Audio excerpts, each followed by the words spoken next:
humanity. Putting truth in these lines while they busy feeding lies. When you got that tunnel vision, gotta open up your eyes. Wake up and go to sleep. Man, I'm praying all times. And to my guys, ain't no other side. This for my brothers, I'ma pray we all shine. Lock the door. Go ahead, lock the door. Lock the door. Go ahead, lock the door. Yeah, you already know.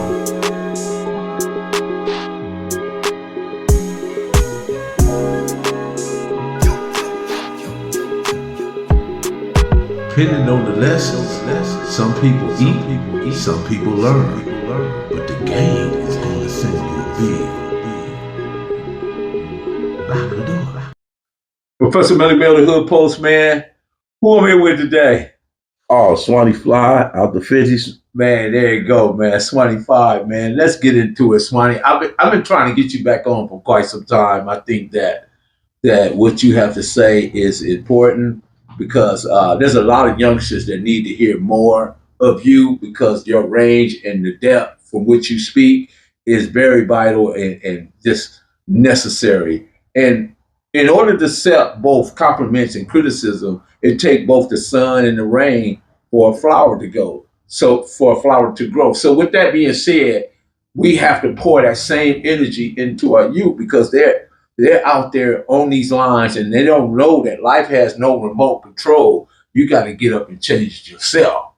Because if you waiting for life to change and you sitting on the couch thinking that it's going to change, it's not going to change, man. So it is a blessing to share time and space with you, man. So I appreciate you. Salute to you, Swannyfly. All right, thank you, Professor Melly, man. I really appreciate that, man. Awesome. Swanny, can you describe the circumstance? Because I think you told me that you got shot. I want to get into that. Is that okay? Yeah, no problem. Can you describe the circumstances that led to you getting shot? And then I'm gonna get into not necessarily who shot you, none of that matter. Right. But I just want to just tap on that just a little bit. Can you give us a description? I got shot on a few occasions, right? As far as being in the streets gangbanging, I got shot on Central before, shooting dice, standing up, cars roll by, pop, shoot. I got hit with a 45 or 4 nickel, what the homies call it. Ran into the stove, looked down, passed out, and there was a gang of blood on the surface, right? But then after I get out the hospital on another occasion, I'm on 83rd and Avalon, and I get shot again. This is a year later.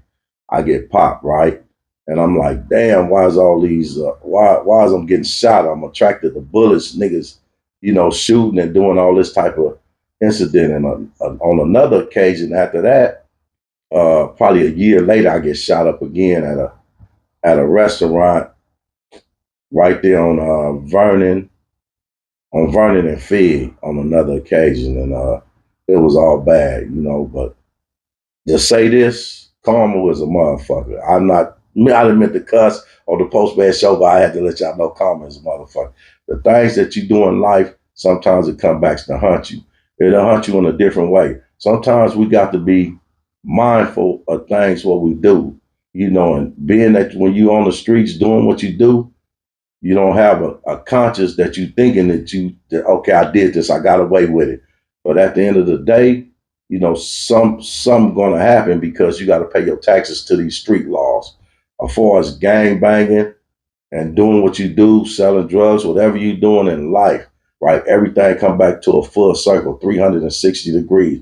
And what you do is to remember that, man.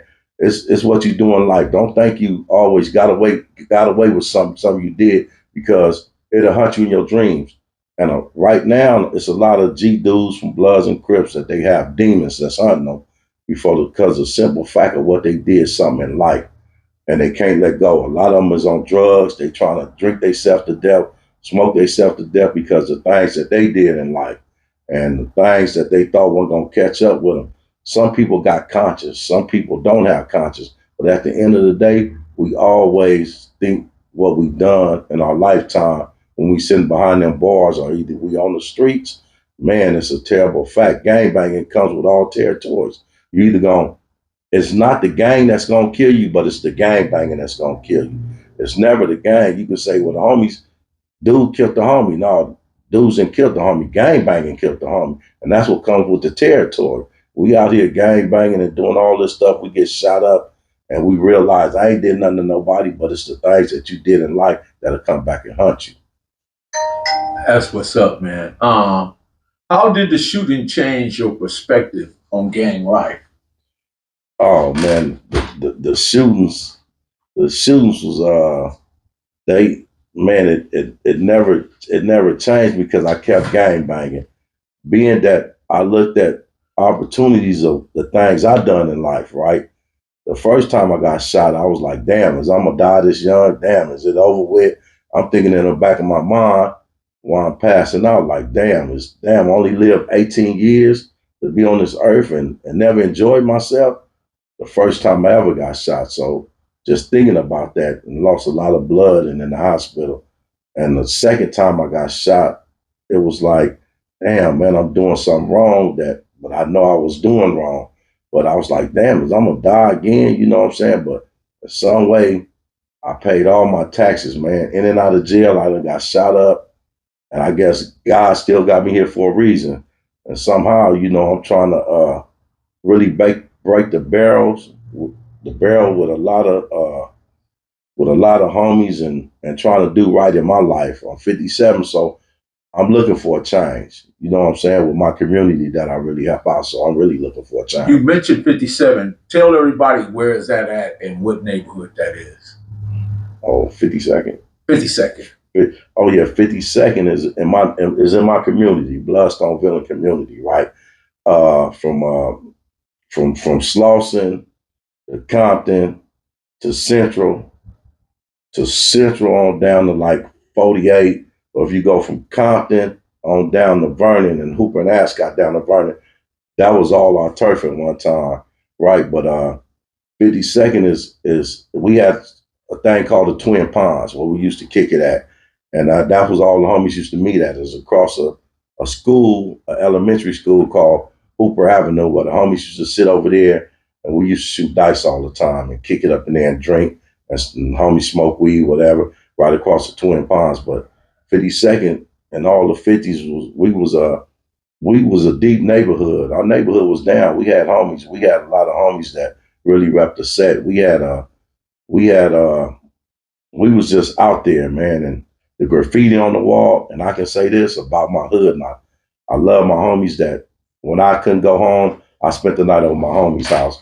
And our graffiti, we had homies that struck up. I tell nigga, I think in LA, we probably one of the top 5 neighborhoods that really struck real good in LA as far as the writing on the wall. We always kept it 100 with the writing and everything, man. But that was our hood, though. How did it impact your family? Because a lot of people don't know these things impact our families more so than it do us. I mean, it impacts us as well, but our families are affected as well. Oh yeah, it impacted my mother and pops and my brothers and my cousins and them. It had an impact, right? It brought trauma into the family and into my life, right? And my mother, it stressed her out. Like, dang, I just lost a baby. I don't want to lose another baby. You know what I'm saying? But my pops was like, man, I had to bury your brother. He said, man, you keep doing what you're doing. He said, I ain't worried about it. I got insurance on your ass. You keep doing what you're doing. I can bury you. I ain't worried about it. He said, man, you out here gangbanging. You just lost your brother. So it had an impact on my family. It really brought them stress and brought trauma to my whole family that I was real close to, especially my mom's. Lock the door. Cali Miners, baby.